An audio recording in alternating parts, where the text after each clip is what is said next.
ರಾಜ್ಯಕ್ಕೆ ಆಗಮಿಸ್ತಾ ಇದ್ದಾರೆ ರಾಹುಲ್ ಗಾಂಧಿ.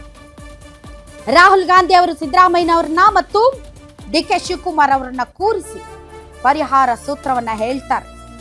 ಈ ಸೂತ್ರಕ್ಕೆ ಡಿಕೆ ಶಿವಕುಮಾರ್ ಮತ್ತು ಸಿದ್ದರಾಮಯ್ಯನವರು ಒಪ್ಪಲೇಬೇಕು. ಯಾಕೆ ಅಂದ್ರೆ ಅವ್ರು ಹೇಳ್ತಾ ಇರೋದು ಅದನ್ನೇ. ಹೈಕಮಾಂಡ್ ಏನ್ ಹೇಳುತ್ತೋ ಅದನ್ನ ನಾವು ಮಾಡ್ತೀವಿ.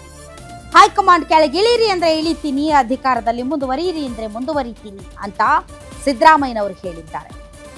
ಮತ್ತೊಂದು ಕಡೆ ಡಿಕೆ ಶಿವಕುಮಾರ್ ಅವರು ಪಕ್ಷಕ್ಕೆ ವಿರುದ್ಧವಾಗಿ ನಾನು ನಡೆದುಕೊಳ್ಳಲಾರೆ, ಹೈಕಮಾಂಡ್ ಏನ್ ಹೇಳುತ್ತೆ ಅದನ್ನ ನಾನು ಮಾಡೇ ಮಾಡ್ತೀನಿ.